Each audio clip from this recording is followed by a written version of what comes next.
Hello everyone, welcome back to MyRider. Let's get straight into the final episode of the Tour de Suisse.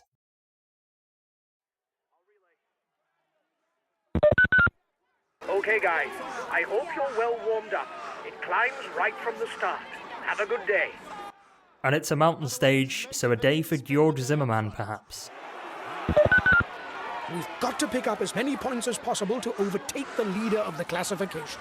And on the first climb of the day, we will give it a try with Georg Zimmermann. He's at the back of the group, but it is a very, very talented group. Both Yates brothers are in here. We're going to try and make it through this wall with an attack, but it looks like we're not going to get any points whatsoever. We've been held up by Yates, and we are going to cross the line pointless at the first climb of the day. Hopefully, we will have better, but there is a very talented breakaway alongside us.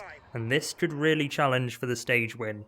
10 riders ahead of us at the moment. Both the Yateses, as I say in the group, the likes of Ciccone, Ben Healy, and other super talented riders are there too. So I think this breakaway should go all the way.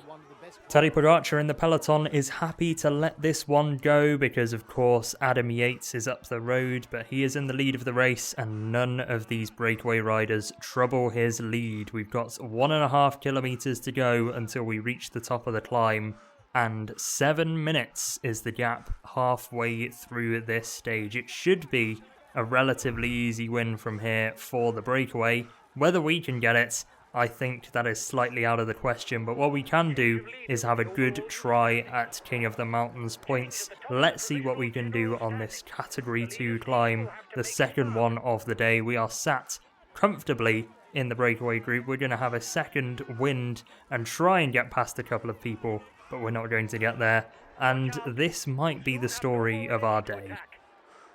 2 climbs left, we are at the top of the first of them, and Georg Zimmermann has pulled the pin. The breakaway are too strong for him, and he cannot hold on. He's got a -1 on the day, which is not ideal, and now we're just going to try and ride for the best possible GC position. There's 40 kilometers left of the stage, and the leading group is down to just 6 riders now that Magnus Sheffield has been dropped. And it is an elite group of 6. The likes of Enric Mas are up there, as well as Simon Yates, who takes maximum points at the top of the climb. The stage win is well out of the question, but will Tadej Pogacar get another chance to win? At the moment, it looks rather unlikely because the gap is well over 6 minutes. I might just have jinxed this one, you know, because it's 3 minutes and 40 and it is drastically dropping the gap to Ben Healy at the front of the race and Tadej Pogacar in the leader's jersey in the peloton. A peloton that includes Toby Hoesens. He's not having a bad ride, and Georg Zimmermann himself is not having a bad ride either. He's caught up to a chasing group which are about to be reeled in as Felix Gall does an attack from the peloton. He's trying to move up in the general classification. Enric Mas and Ben Healy are having their own battle up the road at the moment as Gall catches and passes us, and it looks like we're not going to be able to hold on to this group. Tadej Pogacar is just behind us and is about to reel us in, as is the 20 other riders in that peloton group. So Georg Zimmermann's day is done. But Toby Hoesens carries on. He's going to put in a valiant effort and try and finish as high on the stage as possible. We might get a top 20, which is a pretty good result based on the competition in this race. But Tadej Pogacar has just gone on the attack, and that is game over for Toby Hoesens. Let's fast forward to the finish.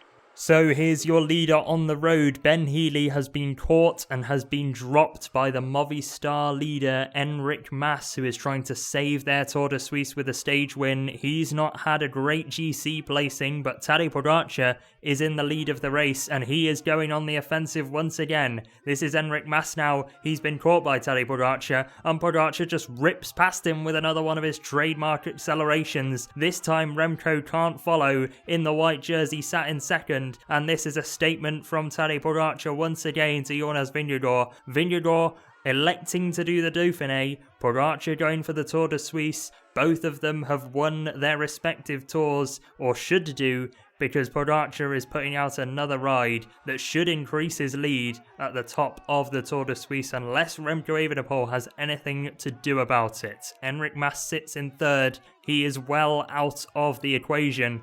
or he's having a little bit of a second wind on the wheel of Remco Evenepoel, perhaps saving his energy for a moment like this so that he can draw back level, but Pogacar is riding away and is riding to another stage win. The yellow jersey at this race is about to claim another honour to add to his list at the Tour de Suisse and a list of his career. The arms go up, Pogacar makes it comfortable and wins the penultimate stage of the race. Remco Evenepoel in the white jersey is going to cross the line in second. Great ride from Felix Gall for third, and there's Primož Roglic in fourth.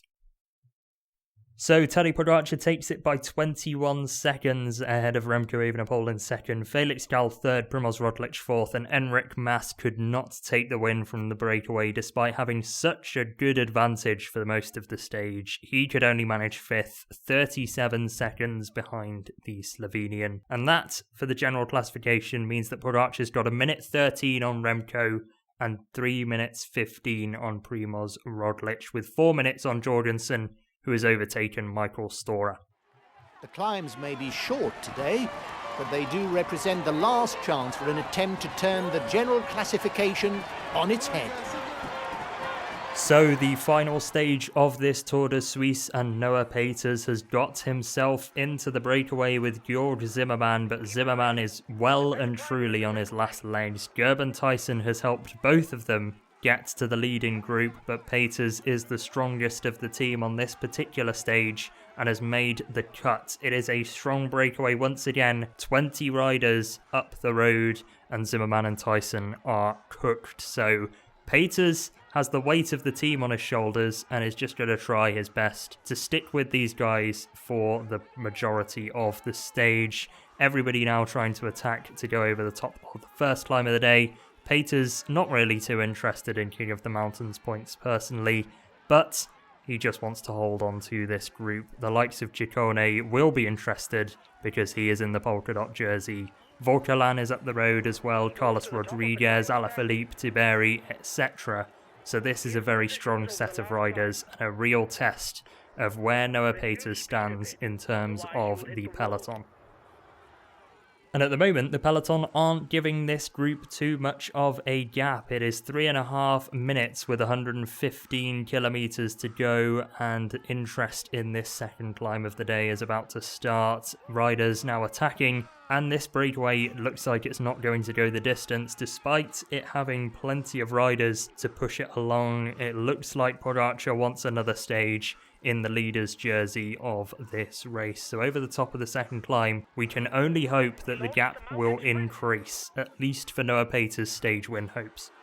Well, the gap has not increased, in fact it's decreased. It's now 2 minutes and Noah Peeters cannot hold the tempo of the likes of Julien Alaphilippe and Carlos Rodriguez and Giulio Ciccone, who are at the front of the race. It was a good effort, I think personally, but Peeters cannot hold on, and that is going to be the end of his day because he will be reeled in by the peloton fairly sharpish with just over 90 kilometers of the stage remaining. Over to whoever's left in the peloton from this Intermarché Wanty team. And once again, having a late flourish in this race, it's Kobe Goossens who hung on the best of the Intermarché Wanty guys, but that is not really saying too much. He's dropped with Juan Ayuso, which sounds good on paper, but he sat in P40 on the stage. Tiberi is still doing a good effort, as is Carlos Rodriguez and Giulio Ciccone, to hold off this peloton that are now 3 minutes behind, with 23.7 kilometers to go. So the stage still hangs in the balance, but we've got no interest in it whatsoever. And the leading four have been caught approaching the top of the final climb of the day, so they will have no interest in the stage either. It was a spirited ride from Ben Healy, Giulio Ciccone, Carlos Rodriguez and Antonio Tiberi, but right now, once again, it's that familiar sight of the leader's jersey at the front of the race. He's dragged Felix Gall on his wheel up this climb and has just overtaken Romain Bardet, who has clung on to the rear of this group, and it is going to be a three-way fight for the stage win on this final stage of the Tour de Suisse. Tadej Pogacar, with the killer mentality, he will want to rack up another stage to a glittering career already, but he's got two hungry riders behind him, Felix Gall and Romain Bardet. Pogacar launches the sprint. Bardet left-hand side, Gall right-hand side in the blue, but Bardet and Pogacar are going to the line, and Bardet's going to take it. I think Bardet has that by the skin of his teeth, by the smallest of margins. And indeed he did. The photo finish was pretty clear. Tadej Pogacar second and Romain Bardet winning the final stage of the Tour de Suisse. Felix Gall taking third and Remco Evenepoel taking fourth place, 54 seconds behind the leading trio, Pello Bilbao rounding out the top five, which means that Tadej Pogacar wins the Tour de Suisse by 2 minutes and 13 seconds from Remco Evenepoel. Nobody else really near the top two. Bardet actually moving up to third, jumping Roglic with Gall in fifth. Ultimately, it wasn't a fantastic Tour de Suisse for Intermarché Wanty, but it was the first World Tour race under the belt of Noah Peeters, and he is sure to learn from the experiences and the humblings, perhaps, from this particular race. And that will end today's video. Next up for Peeters is his home race and the team's home race at the Tour de Wallonie, so the pressure will be on to get results there. Do not miss that one in the next episode, and make sure to subscribe so you are notified of when that next episode comes out. Leave a like on the video if you enjoyed this one, and stay safe, enjoy yourselves, and goodbye.